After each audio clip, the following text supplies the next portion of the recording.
Hi, I'm Rannie, and you're listening to the Vinyl Junkie Podcast, a show where a self-proclaimed vinyl junkie like me chats with other vinyl lovers around the world about fandom, collecting, and the music that we love. This week on the show, we have someone who's near and dear to me. It's me! Hi, I'm the guest, it's me. Insert the crickets here. I want to give you guys a bit of a background on who I am and how I got here and lay the groundwork on what you guys can expect from the podcast moving forward. First off, I'd like to thank each and every one of you who watched and supported episode 1 with Nick Claw. We actually recorded that episode back in September.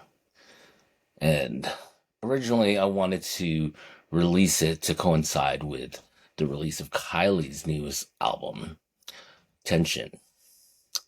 However, let me say I quickly got overwhelmed with the fact that I have no experience editing a video and then dragged my feet ever since.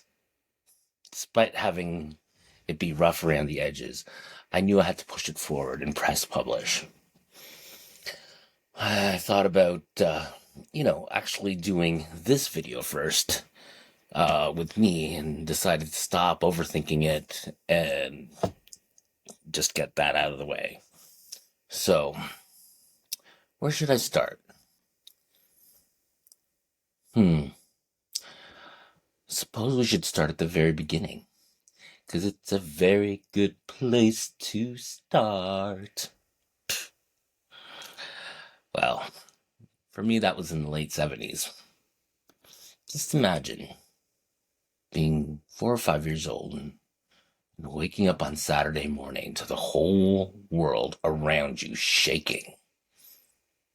Even before I opened my eyes, my ears were getting flooded with music being blasted from the living room next door and filling up the entire apartment. I have no idea how we never got any noise complaints from the neighbors. But this was a regular occurrence, and this is where I gained my love of music from my father. In the late 70s, once we moved out of my aunt and uncle's house, their basement,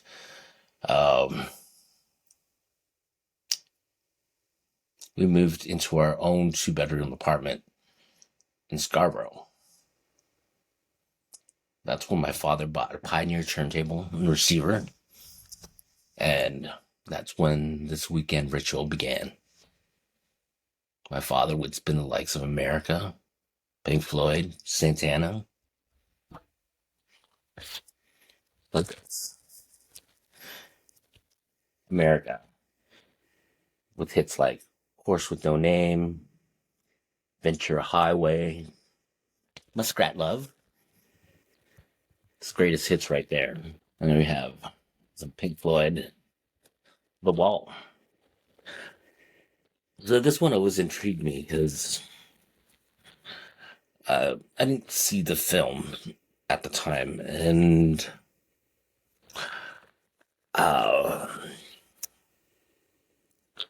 the artwork on this album kind of like freaky AF, at least for a 5-year-old.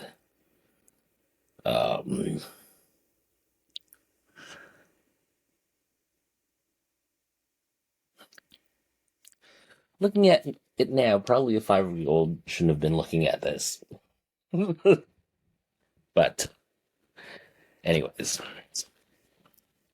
that was another one of the albums that we listened to. The other one I kind of pulled out as an example of Santana. Now, I don't actually remember listening to this, but the cover of this album always intrigued me. Like, check out that artwork. You see a lion? You see a ballerina? Maybe you see two dudes chatting with each other. There is a lot going on right here. And, like, this was Santana well before, he became mainstream again in the early 2000s. So, yeah, my dad bought that turntable, and this is a turntable I continually listen to records on today, 45 years later. How crazy is that? When I was in grade 6 at the age of 12, our family moved over the March break into our first house in North Scarborough. I was in a new school. I started going to house parties. And I started to gain my own interest in music. Up until then,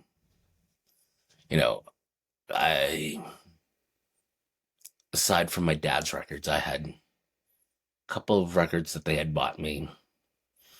One was Disco Mickey. I believe there was a Smurfs. So, yeah, kid stuff. But in grade 6, when I moved to this school, that's where I discovered the Beastie Boys.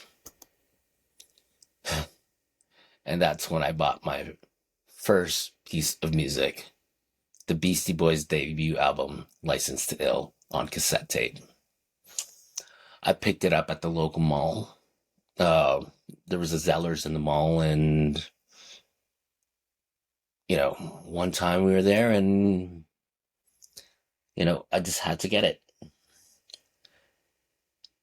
I don't know if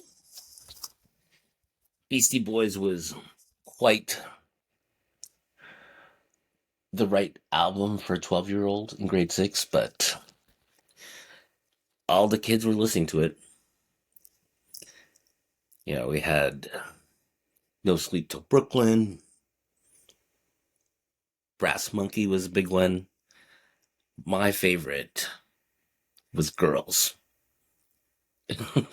Who knows why, considering. But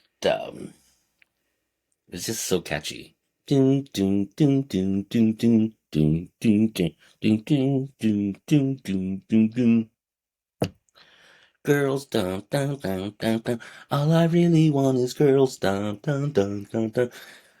Yeah, it's silly as fuck, but, in grade 6 it was amazing. And then later on, in that same mall, there used to be a Sam the Record Man location. And that was awesome. Anytime we were there at the mall, I'd find myself at Sam's scouring the wall of 45s because, at that age, I really didn't have money to be buying albums, and I guess I had some allowance money or something. I don't quite remember, but I did buy some 45s from time to time. Weird 80s top 40 stuff. Mr. Broken Wings. Probably some Phil Collins. Maybe a Madonna single. It was always kind of interesting to check out that wall and just see what was there. And if anything kind of lined up with what I'd heard on the radio or from things that, my friends were playing or raving about. So, yeah, at that point, I had a cassette, handful of 45s, and a couple of kids' records. And that was my record collection. up until like the late 80s. During that time, our family used to frequent Buffalo to do some cross-border shopping. Just kind of, we would hit out the outlet malls to pick out new threads for school during back to school time. And we'd also check out the Walden Galleria, which was this big suburban mall in the area just outside of, like, I guess, outside of downtown Buffalo. At the time, I just remember it's like that mall just seemed so huge. And of course, the nice thing about cross-border shopping is you go in there and you see all these retail stores that we didn't have in Canada or in Toronto. So I was always drawn to kind of the music stores and kind of the toy stores and places. It wasn't Hot Topic at the time. Spence or something like that. You know, but those kind of stores that a young teen would gravitate towards. And this one time I was at the Walden Galleria, and that's where I saw the newest release from Madonna. It was in, I was in I believe it was FYE, for your entertainment. And they had the newest release of Like a Prayer on vinyl. And I instantly knew I had to have it. And it became the first full-length LP that I ever bought with my own money. It was, this is the copy right here. And the great thing about this was when I first opened it,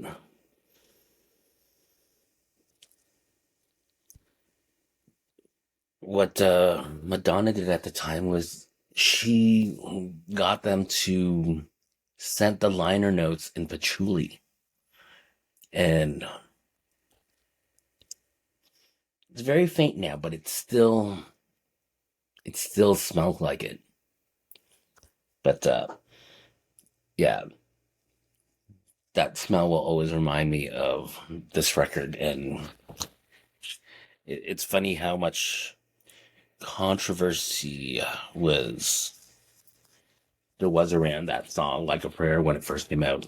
And now, like, you know, you hear it everywhere. It's kind of elevator music at this point. But yeah, so many good songs. There's so many different songs, and it was just on this album Madonna brought so much depth, I think is the word I'm looking for, to her music in terms of kind of the instrumentality and the musicality and the lyrics and everything. And classic. This is my first album that ever went into my collection. And I'll always love this.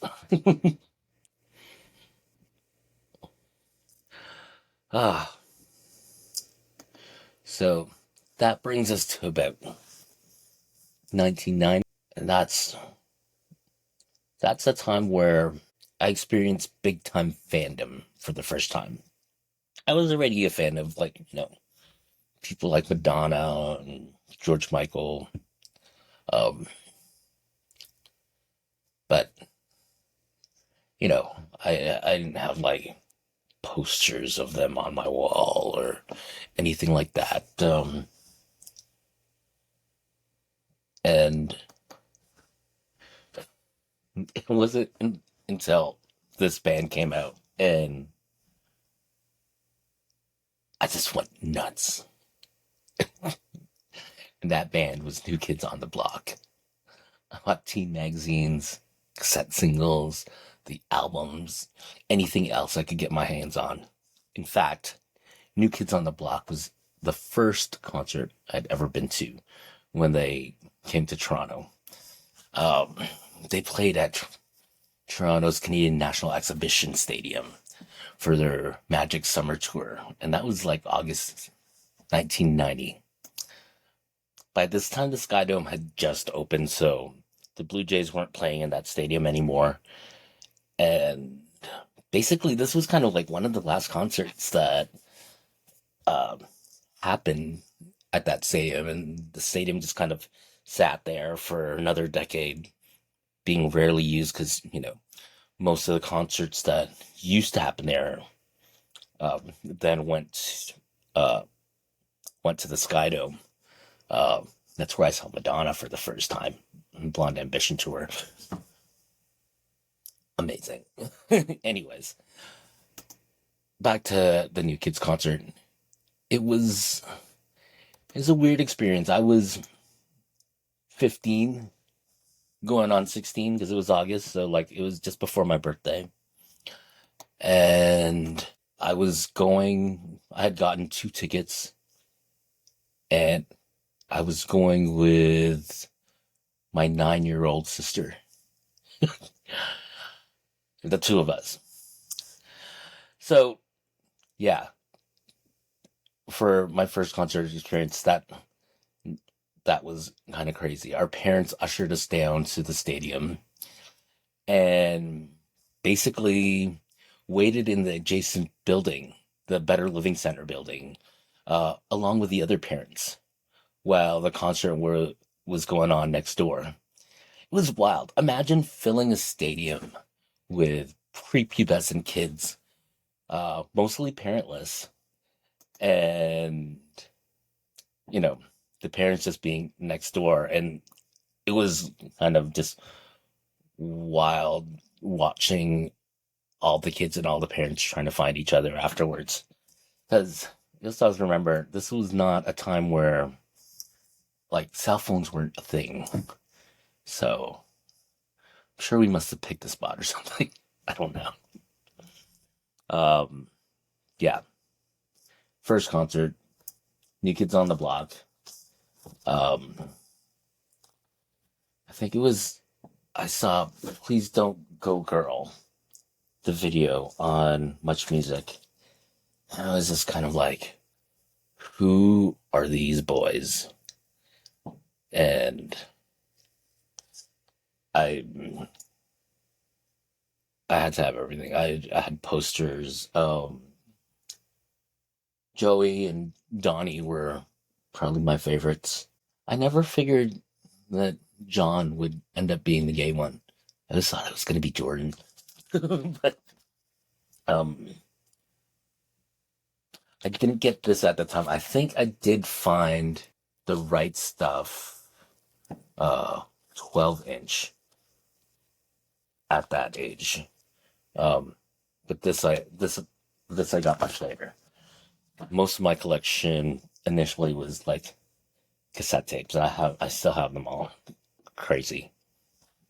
Um, yeah. So that was 90. That was early high school for me. And, my high school years, my musical tastes really expanded, matured, and evolved, being influenced not only by pop and top 40s, but by my peers and extracurriculars, being involved with the school's choir and the Shooting Stars, which was basically like our high school's glee club. And with that, I ignited a love for musicals, some modern jazz, and some house music. There's a lot of, like in my school, um, R&B and house music was kind of the status quo. But Les Mis, this was my first musical, and it's funny because at the time, Phantom of the Opera was the big musical in Toronto. It had been here for years and years and years, and you know, everyone loves Phantom, blah blah blah. I saw Phantom after, like, I became familiar with Phantom after Les Mis, and Phantom just didn't ever quite live up to what Les Mis was for me, musical wise. But yeah, we sang this in choir, and we did end up seeing this on a school trip, which was phenomenal, and that kind of just changed my life. Like, yes, Harry Connick Jr. If he told me back that, that I was gonna be a fan of kind of these kind of jazzy kind of records, um, when I was a kid, it was like, yeah, no, but there is just something so smooth about Harry Connick Jr.'s voice, and like, look at that baby face. Oh my god. Uh, Amazing. Um, but yeah, where was I? House music. I was talking about house music, and it's by that time, like later in my high school career, started going downtown a little bit, discovered a shop called Tracks. And it was a record shop, and literally their whole thing was all about 12 inches.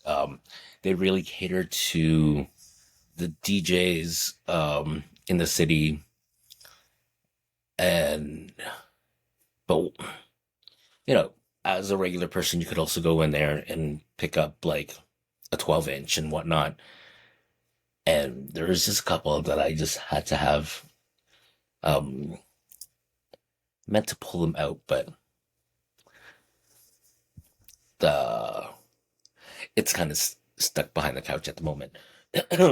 Anyways, so other than the house music towards the end of high school, um, alternative rock, indie rock began seeping into my rotation. That was our school wasn't heavy into that, even though kind of, bands like Nirvana and whatnot. I guess that was really towards the very, very end of my high school career. Um, so by the end of high school, my music collection was, my Madonna record, handful of 45s, couple of 12 inches, and a growing collection of CDs and cassettes. And by the time we were out of high school, I was downtown more frequently, and I started discovering all the music shops around the city, all the kind of places that I can find the latest CDs or records. And this is around the time when my good friend Polly introduced me to this up and coming band from Ireland, and that was the Cranberries.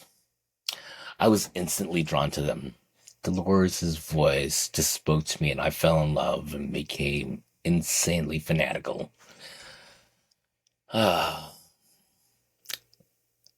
Like, insanely fanatical. Like I said a second ago, a lot of my stuff was on CD at the time, and I used to kind of frequent all the shops downtown looking for whatever singles I could find. Because I love myself a single or an import or a promo. Um, but a lot of that stuff was, you know, was not something that you could easily find in Toronto. I mean, if I lived in the UK at the time, I'm sure I could have went to any shop and picked up something like that. Um, but instead, I ended up discovering this magazine. It was more kind of like a newspaper rag sort of thing. Uh, and it was called Goldmine. And, you know, it was wild. It was just, imagine you get this kind of newspaper and you go through and there's just pages and pages of listings of artists, along with, the title and how much it was for. So, you know, you would have Cranberries Linger 7-inch, $5 or whatever. I would say promo or UK or whatever. So I would pick up my copy of Goldmine, run home and scour through it and then start highlighting, all the Cranberry things in the Goldmine and figuring out, it's like, okay, what can I afford to pick up? What should I get? What do I have? What don't I have? And luckily for me, I guess, at the time, this was an available option. But, because we didn't have Amazon back then. We didn't, you can just order things online. That wasn't really a thing. Yeah. Luckily, I was able to get a lot of things through Goldmine. This is their first commercial album. Everybody else is doing it, so why can't we? It's an audiophile limited edition vinyl. And that's it. Like, there is no big cover, just kind of this sticker on a black cover with a hype sticker in the corner.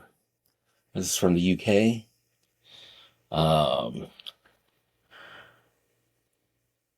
I'm so glad I got this. This is original press, made in the UK. No need to argue. And let's have To the Faithful Departed. UK as well, made in the UK. Yellow vinyl. So their first 3 albums. I also have their Uncertain EP, which was their indie record before they signed to Island. But then I was also able to pick up stuff like this. This is the Dream single 12-inch with Dreams, What You Were, and Liar on the back. So it's that there. You got 10-inch of Linger. It had 4 live tracks also included. And all of these, look at them. Ta-da. So we got Dreams on 7-inch, Linger, I Can't Be With You. Yes, there's 2 of those. 3 copies of Ode to My Family. I'm crazy. And Ridiculous Thoughts. Dreams, this was Jukebox promo. And then I believe this is Salvation. I still remember also Jukebox version. And then this one was Salvation, Free to Decide on Jukebox version. But yeah, this stuff I wouldn't have been able to pick up at my local store. But at the same time, it was crazy to think that I used Goldmine uh, to pick up these records. Just, just imagine, you go through this magazine, you flip through it. It's filled with inventory listings from independent retailers from around the world. And then you'd have to run to the bank, purchase a money order, and then toss that in the mail to some stranger on the other end of the world, hoping that you'll actually receive what you've ordered, weeks and weeks later after the fact. It was wild and thrilling. It was kind of, when the package did come, it was like Christmas.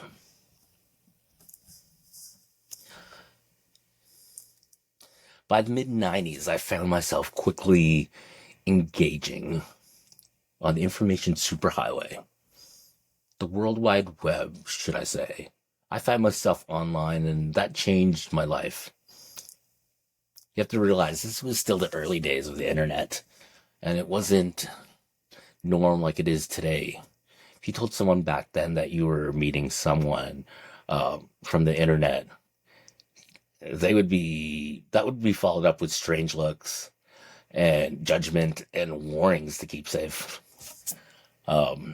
Never mind trying to cross the border, but for me, it was a place where I found like-minded people, where I found community, and where I built friendships. And I can tell you in all earnestness that probably all the folks I know and have met over the years, 80% of those people and those relationships began online. But at that time, it was still a strange thing. But, now we do stuff like order Ubers and hop into strangers' cars, hoping they get us safely from point A to point B. So there's that. So that Cranberries fandom eventually led me to the Cranberries Saw Us listserv. And it's like, listserv? What's that? In the late 80s, in the late 90s, the listserv, or these mailing lists, were the earliest forms of online community. And this one specifically serviced the Cranberries fans all over the world. So basically, it was pretty simple. A simple piece of technology that used email. Basically, you would subscribe to the mailing list via your email, which gave you access to the community. There would be kind of one central email address that you could write to, and the listserv would propagate any email sent to that address to everyone else on the list. Yeah, you can imagine just sending out an email. It's like everyone at cranberries.com. Boom, there you go. That wasn't the email, but you get my drift. I don't even remember if we had moderators at the time, or if that was even a thing, but we all got on very well. And literally, it was people from all over the place. A lot of people in the States. Made some good friends there. Some people in Canada. Some overseas, not too many, but you get the point. So, big time Cranberries fan. Online, in the mailing list there. And that led me, via my friend Greg, who was on the Cranberries mailing list, to the Fumblers mailing list. And you're like, Fumblers? The Fumblers mailing list was a mailing list that serviced Sarah McLachlan fans. Fumblers being Fumble Towards Ecstasy, which is one of her albums. Oh yeah. Happy birthday, Sarah. I believe it was just on Sunday. So joining that mailing list was also really important to my journey to how we got here to the podcast. Because it widened my discovery of artists. Because I I soonly discovered like this wide array of singer songwriters um, that were always being discussed as musical recommendations on the list, uh, as well as, with the success of Lilith Fair. And of course, I went to one, two, three, four, five, six, seven, eight, probably like a dozen Lilith Fairs um, in Canada, in the States, um, road trips, Vancouver here, Philadelphia, Hershey, Pennsylvania, Detroit, um, and of course, meeting fumblers along the way and just taking in all this amazing music at the time. Um, so yeah, it's my kind of the artists I love kind of just broadened at that point. Um, the second thing that the mailing list um, brought to me was the discovery of the blog in 1999. Um, there was one person on the mailing list. I believe her name was Erica, and she had a blog, and I checked it out, and I was like, "Oh, wow, this is kind of cool." And you know, I had to check it out too. So the Funders mailing list brought about two things: my expanding love of singer songwriters, which translated to me becoming entrenched in the music scene in Toronto in the early 2000s. Imagine seeing bands like Metric, Arcade Fire, Death Cab for Cutie, Maroon 5, Lisa Loeb, Cian and Sarah, and so many others. Front row in small clubs and shows. I was shooting a ton of these shows on film back in the day. You know, here's a picture of Michelle Branch. This was 2001, and and also at that time, um, I became an early blogger, um, further entrenching me into the online community building spectrum and becoming an early adopter on Twitter, Facebook, Instagram. I don't think I would be here today recording this podcast without the social media foundation that I built 20 years ago. And it was that very foundation that I eventually found my way to starting a career in advertising and digital communications, working as a social media manager, for big brands. But yeah, let's step back there for a minute. Metric. Could you imagine just I remember I think the first time I saw Metric, it wasn't even the whole first show because um it was Canadian Music Week, I believe, and I was at the Big Bop for catching someone upstairs on the third floor. They were just finishing on the second floor, so I missed most of their set, but I did catch the end of it. I did end up seeing them at the Horseshoe um, a while later, also tiny little club, um, and was like right at the front there. Um, Arcade Fire, when they won their Grammy, it's kind of like, of course, everyone in Toronto knew who they were.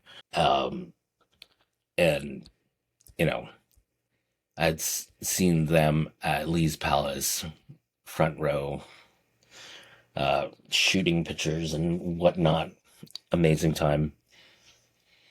And, through the early 2000s, I used to go to a ton of shows. This was before everyone had a digital camera and was shooting.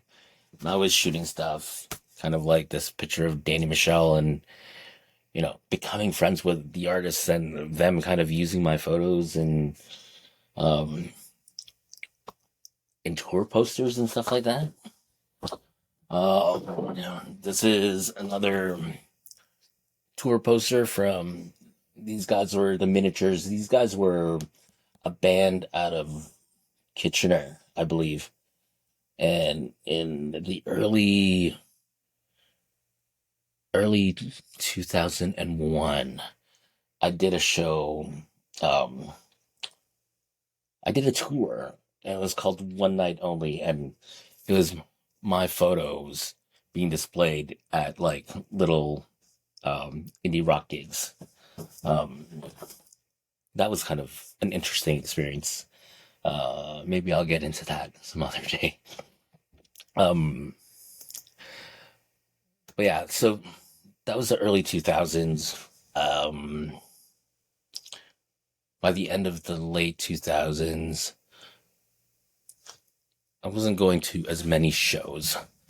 I was doing some freelance photography work, and that eventually uh, parlayed me into the agency world, as I was saying earlier. And that was pretty cool. It was pretty cool kind of working at an agency and kind of doing work for them. But, you know, now we get to a point where all my creative juices were flowing towards work where I was shilling automobiles to the masses. And, it's funny because I think I'm only realizing right now in this moment that that's when I shifted in my musical purchases up until kind of 2012, 2013, somewhere around there. Um, Most of my music was on CDs. Uh, and it was about 10, 11 years ago where, that itch for vinyl kind of popped up. And and then this happened. um, but I think it was the shift that I needed to make because um, all my creative juices were now going into work and yeah, it was creative, but like it was work. And I needed a new outlet. And, you know, my love of music and my love of creating things online in terms of community and content creation um, decided to meld. And I didn't really give it much thought at the time, but I, I think the world was telling me this is what I needed to do. And I ended up building my Instagram account. Um, that's vinyljunkie.ca. It was vinyl. It was on my normal Instagram account at first, and then I created a separate account, built that up, and that ran for quite a number of years. I don't think I was necessarily buying vinyl because of the account, but the community definitely, when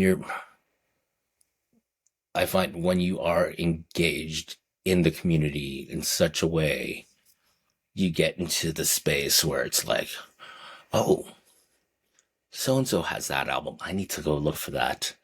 Oh, so and so just posted this. It just released. Um, so there's that higher level of awareness that you know, and you become in tune with the vinyl community and what's coming out and whatnot. Um, so yeah, I think that's kind of it wasn't. I don't think it was an accident that I ended up or pushed my passion in this direction. I think it was something that you know my creative heart needed uh, during that time. And and you guys had me engaged for a number of years. And it's funny, it's like as at the high point, I think uh my Instagram account was at almost at 10,000 followers. And I knew I wanted to kind of take it to another level. I knew I wanted to start a podcast back then. You know, the idea of starting this podcast was an idea I've had for a while. Um, it was something that I wanted to do before the pandemic happened. And, you know, like I've had this domain, this logo, all of that for a couple of years now, for a while. Um, but the pandemic happened and everything came to a halt. Life and work and relationships, some deep rooted trauma. It all finally caught up with me. I was deeply burnt out and severely depressed, and I couldn't understand why I was faltering. And to be honest, it got really dark. And it's a miracle I made it out to the other side. But here I am. Over the past year, I've done a lot of healing. I've learned so much about life and myself. I learned kind of, you know, what I really wanted to do. And this here podcast was part of that. And I knew I had to get this uh, podcast off the ground, regardless if I had any editing experience or not. And thanks to all of you who watched the first episode last week. It was rough, but I just had to upload and publish. For me, this podcast is a passion project that, really combines the creativity and community through storytelling content that highlights the people and it highlights the collector, their love of music and their fandom. It's the thrill of the hunt and the emotions that the music provokes and the simple joy that we all share from the experience of spinning our vinyl. I think, moving forward, it's, I wanted to create something that really highlighted how special vinyl is, how special music is, how special this community is, and how it makes us feel. If I had to tell my 4-year-old self, look at that guy. And that's the same record player that I spin on today. That's an OG hipster right there. If I had to, tell him, give him some advice. Oh my God, you should have bought everything.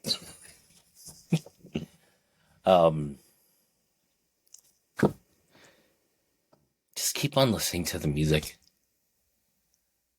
I think in my darkest times, I wandered away from the music, and it was always the music that brought me back. I was, it's always the music that I can connect to different moments in my life, regardless if it's on vinyl, on cassette, on Spotify, whatever. Um, yeah, this, this podcast is not about the music, or not only about the music. It's about the people and the emotions and the joy that the music and the medium brings. So, thanks for tuning into the podcast. Um, Thanks for making it this far, if you have. And, if you have made it this far, please subscribe to the channel. Um, you know, in the next year, I hope to have a lot of fellow vinyl junkies on the podcast. Maybe some record owners, maybe some artists. I do have a little bit of a Rolodex of people I'm already thinking of bringing on the show. So that's pretty exciting. So yeah, hit that subscribe button. Please hit that like button. And those little, little clicks can do, are very helpful, especially in these early days. I've loved to hear from, other vinyl junkies like you. Let me know, who you want to see on the podcast, who your favorite artists are, um, or even if you think you have an interesting story and want to share it on the podcast. Um, I'm I'm open to checking that out as well. I'm a good listener at times. Um, the other thing I wanted to do was thank a couple of people. First, I wanted to thank Jim, who designed my logo. Um, he designed that like well before the pandemic. Thank you very much. I adore it. Um, red, Canadian, being Canadian, red's always been kind of a color for me, and it has been a color for me on various platforms, even when I was previously known as Photo Junkie. Um, Red was part of my logo, so the red, black, and white. So thank you, Jim, for your amazing work there.